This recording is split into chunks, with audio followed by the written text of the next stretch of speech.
दोस्तों 12वीं शताब्दी में बनाया ये कोपेश्वर मंदिर भारतीय वास्तुकला का जीता जागता उदाहरण है। बताया जाता है कि इस मंदिर का निर्माण शलहार वंश के राजाओं ने 12वीं शताब्दी में करवाया था। मंदिर अपनी वास्तुकला के लिए आज भी इतना ज्यादा प्रसिद्ध है कि कई सारे आर्किटेक्ट और वैज्ञानिक इसकी बनावट को देखकर हैरान रह जाते हैं। इस पूरे मंदिर का निर्माण बेल्टास के काले पत्थरों से कराया गया है, जो कि हमें सह्याद्री की पर्वतमाला में मिलते हैं। हालांकि बताया जाता है कि 1702 में औरंगजेब ने इस मंदिर पर आक्रमण किया था और कई सारी मूर्तियों को खंडित कर दिया था। 1204 में इस मंदिर का आखिरी बार जीर्णोद्धार देवगिरी के यादव साम्राज्य द्वारा कराया गया था। इस मंदिर की सबसे खास बात है इस मंदिर परिसर में बना हुआ ये स्वर्ग मंडप। कहा जाता है कि पूर्णिमा की रात को इस स्वर्ग मंडप से आपको सीधे जो चंद्रमा है वो बीचों बीच सेंटर में नजर आता है।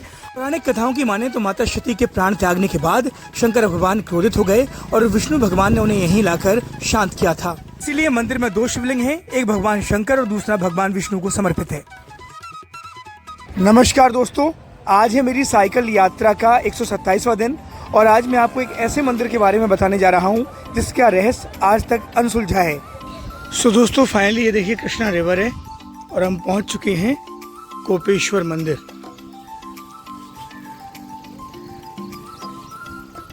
देखिए ये है प्रसिद्ध कोपेश्वर मंदिर।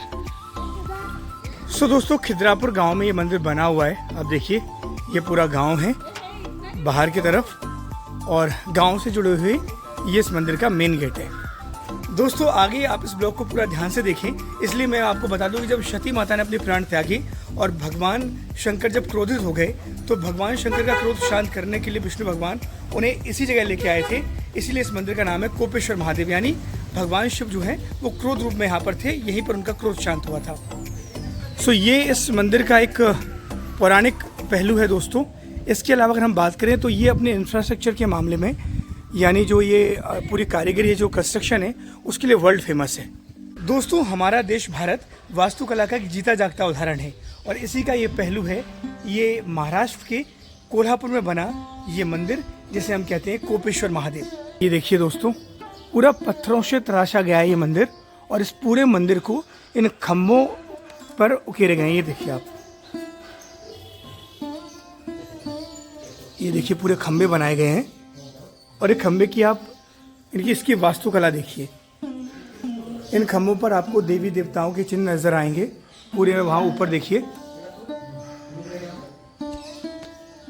ये देखिए पूरे में आपको देवी देवताओं के चित्र ही चित्र नजर आएंगे।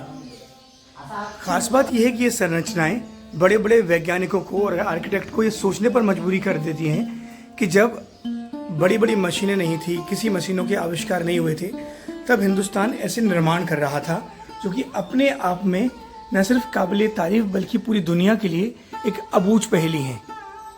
और अब हम बढ़ रहे हैं दोस्तों इस मंदिर के गर्भगृह की तरफ। ये देखिए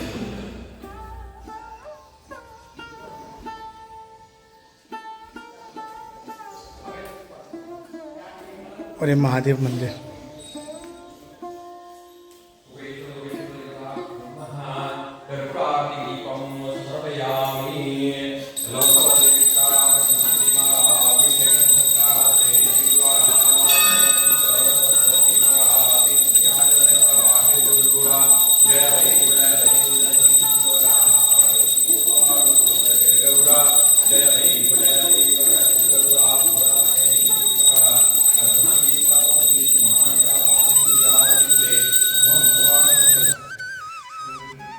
दोस्तों इस मंदिर की जो सबसे खास बात है वो है इसका स्वर्ग मंडप।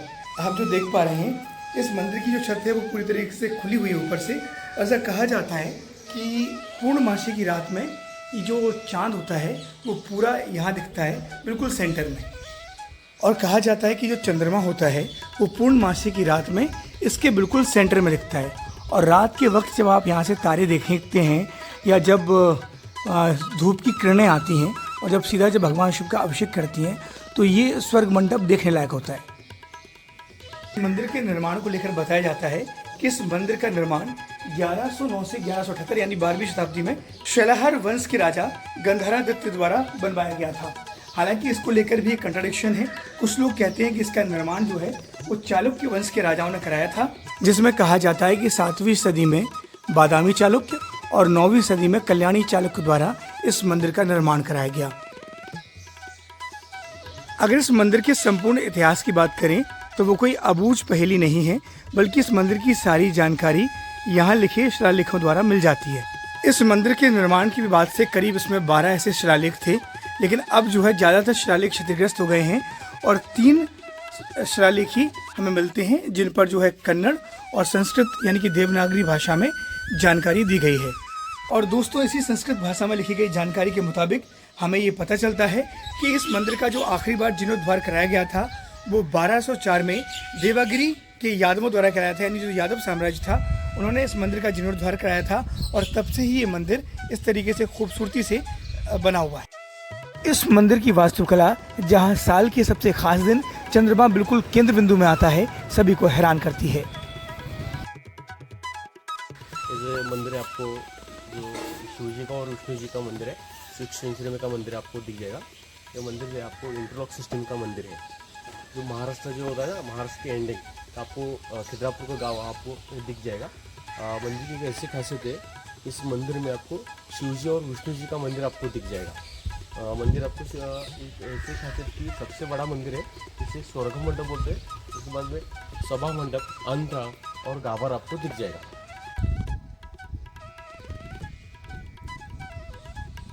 तो जब आप इस मंदिर परिसर को घूमेंगे तो आपको इस तरह की कई सारी खंडित मूर्तियां भी मिलेंगी। इसके पीछे कहा जाता है कि 1702 में यहाँ पर जो मुस्लिम आक्रांता था औरंगजेब, उसने इस मंदिर पर आक्रमण किया था और उस आक्रमण में ये कई सारी जो मूर्तियां थी उनको खंडित कर दिया गया था। अगर आप देखेंगे तो इस मंदिर परिसर में बने कई सारे हाथी, घोड़े या अन्य मूर्तियां आपको इसी तरह खंडित मिलेंगी और ये सारी खंडित हुई थी आज से करीब 300-350 साल पहले। इस मंदिर की खासियत यह है कि यहाँ पर 2 लिंग है, एक शिव जी की है और एक विष्णु जी की है। यहाँ पर नंदी नहीं। कोपेश्वर महादेव मंदिर को लेकर एक पौराणिक कहानी भी है।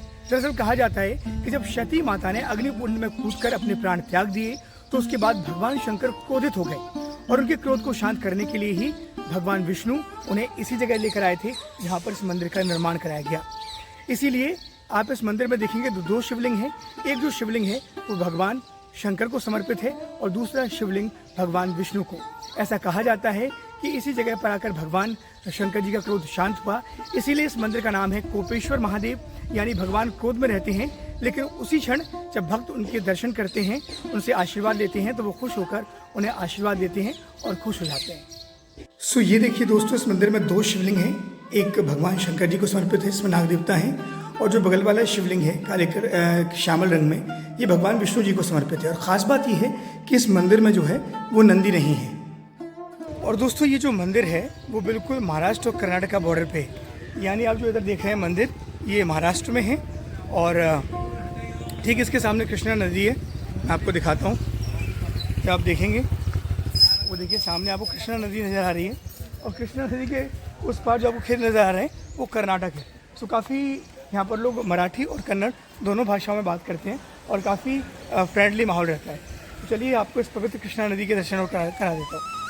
सो ये पवित्र कृष्णा नदी के दर्शन कर लीजिए और सामने नज़र आ रहा है आपको वो कर्नाटक है। तो दोस्तों, उम्मीद करता हूँ कि कोपेश्वर महादेव मंदिर से जुड़ा हुआ ये ब्लॉग आपको पसंद आया होगा और मेरी इस मंदिर को देखने की बहुत ही दिल इच्छा थी, इसलिए मैं यहाँ पे आया और ख़ासकर मुझे ये स्वर्ग मंडप देखना था। तो आप भी यहाँ आ सकते हैं, यहाँ दर्शन करिए, बहुत ही निर्मल और पवित्र मंदिर है। सो गाइस, लाइक कीजिए, सब्सक्राइब कीजिए, सपोर्ट करते रहिए। मैं 365 दिन की लगातार साइकिल यात्रा कर रहा हूँ और आपको ऐसी चीज़ें आपके लिए खोजता रहूँगा और पूरे 365 दिन तक आप मेरे साथ संपूर्ण भारत की यात्रा करते रहिए।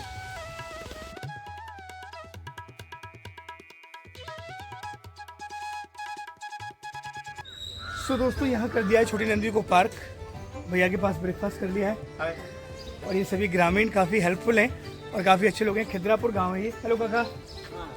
सो लोग काफ़ी सपोर्टिव हैं गाइस। सो आप आइए, यहाँ के दर्शन कीजिए इस पवित्र मंदिर के, और मैं बस ये कहूँगा कि इस मंदिर के दर्शन करने के बाद और यहाँ का जो एटमोसफेयर है उससे आपका दिल खुश हो जाएगा। जय महाराष्ट्र, जय भारत। आप सभी लोगों को जय हिंद। नहीं देखने को भी सही बात कह रहे हैं काका, काफ़ी समृद्ध गाँव है ना। ठीक है काका, अच्छा लगा आपसे मिलके। ठीक है काका। ओके भाऊ।